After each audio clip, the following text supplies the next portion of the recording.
to my film and TV channel. You're all staying safe, and well, we've got a sports comedy to look at today that's been on Netflix since the 27th of February.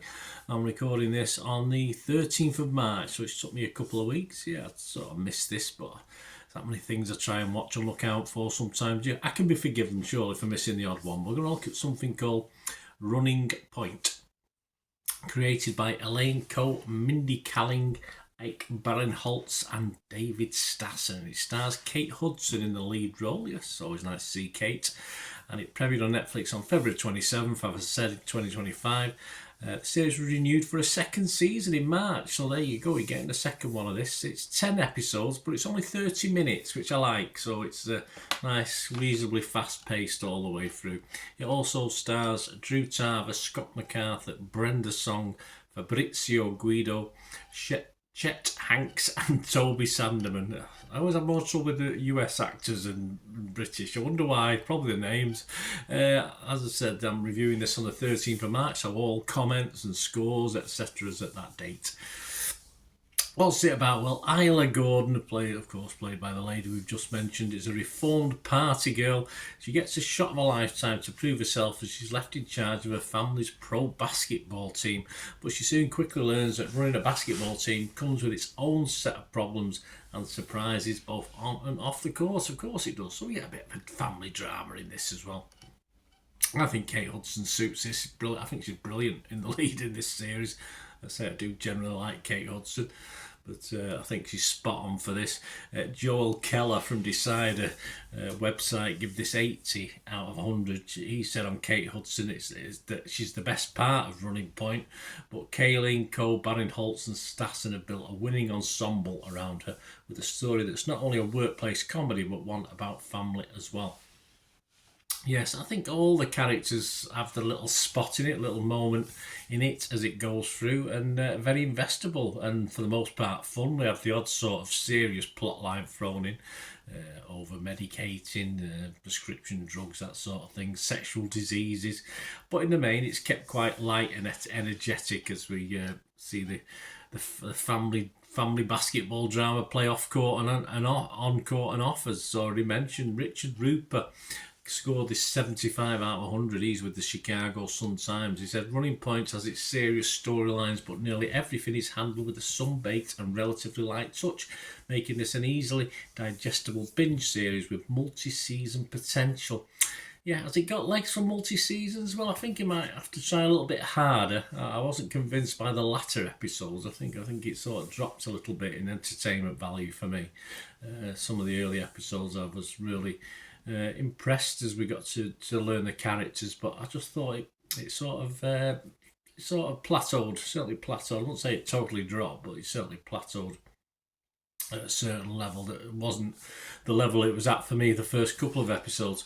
The plus point for me is there's very little basketball action apart from the last episode, and I'm not a fan of the game. I'll tell you that now. I didn't mind playing it at school, but watching it for me is just boring. I'm sorry, it's just a bore fest. Hey, I love cricket, so probably says it all, really, doesn't it? But there you go. I grew up with cricket. I didn't particularly grew up as a kid with basketball. We had a basketball court on our local park, but it didn't get much use, in fairness. But it's not all 3-pointers for this one. Lucy Mangan from The Guardian, who I have a lot of respect for, I quote Lucy a lot. She only gave this 40, and I think she's right in what she said. I think she's thinking a bit too deeply about it, though. She said, are you in the mood for a basketball comedy that has some leaden jokes and some even more leaden things to say about sexism and prejudice in the US industrial sports complex? Of course you're not. Nobody is. But it's here. It stars Kate Hudson, and it's called Running Point. Yeah, so as I say, I think Lucy has a point, but I think she's getting a bit too deep. It's a drama. It's a comedy drama. We're not out there to comment on sexism, etc. We know that's there. We know things are trying to be done, but we're probably not much further on than we used to be. But I don't watch it for that side of it. I just watch it to be entertained. It's as simple as that. And the fact Kate's a very strong female lead as well, and she stands her ground. As a man, I'm quite happy with that. I read a lot of books, listen to a lot of books, watch a lot of films where there's strong female leads and characters, if you like, role models, and I think that's how it should be. And I don't get really beyond that. I must admit though, for this one, the comedy element, getting back to the actual thing itself, which Kate Hudson is central to, certainly for the first part of the series, does run out of steam a little bit. It gets a bit more serious, but it doesn't really have the in-depth. As I said, it's a fairly light look at things, so it doesn't drill down too deep into that. So I think it progresses, it becomes more a drama, and not the greatest drama, an okay drama, rather than the dramedy I was enjoying at the outset. Overall, other scores, generally good, yes. Rotten Tomatoes, 35 fresh and 10 rotten, 6.4 out of 10. Metacritic, 14 guys, critics were positive, 9 were mixed and no negative, so that's not too bad. 65 out of 100, so that's okay. The audience, yeah, Joe Public, Rotten Tomatoes audience, 81% positivity. Metacritic users, only about 40 odd of them though, so it's not a big pool to look at. 5.6 out of 10, but that is quite low when you go over to Internet Movie Database, and this is quite high for me. I think it's too high. I might give it towards this for the first 3 or 4 episodes, but by the end of it I wasn't as overly convinced. So Internet Movie Database, 7.5. That's based on over 8,000 scores and reviews, so a little bit high, but I can understand it. As I said, I got a lot of pleasure out of this, and not so much at the end. So I'm not going to be gushing in my scores. On Rotten Tomatoes, I'm fresh. I have to be fresh because I liked it.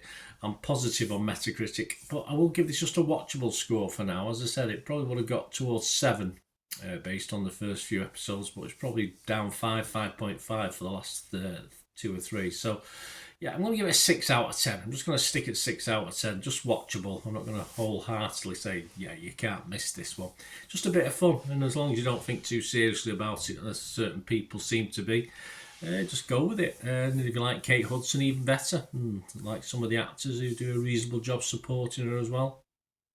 Let me know your thoughts, guys. It'd be great to have your input on this. Let's leave them in the comments below, or you can contact me through my socials, of course, and to find those out. And also, if you like what I try and do, I say it's not just about my opinions. I try and give a range of it. Some people like the way I do it, some people don't. If you don't, you don't watch. Simple as that. If you do like what I try and do, it's much appreciated. Thank you.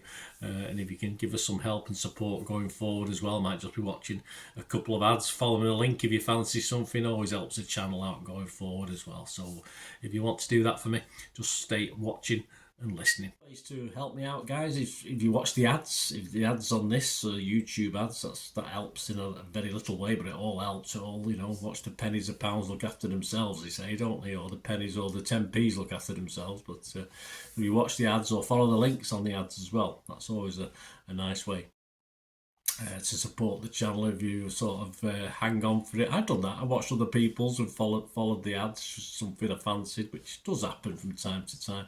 Of course, you can support me by pushing that subscribe button as mentioned earlier, and that's of course pressing the button so you know when these vlogs are coming out. And of course, I'm always interested in your opinions, and of course, if you can give us a like, that'd be wonderful as well. So thanks for watching, guys. Hopefully I'll join you very, very soon with something else. Until we meet again, I'll never ask one thing, don't I? Please stay safe, everyone. Bye for now.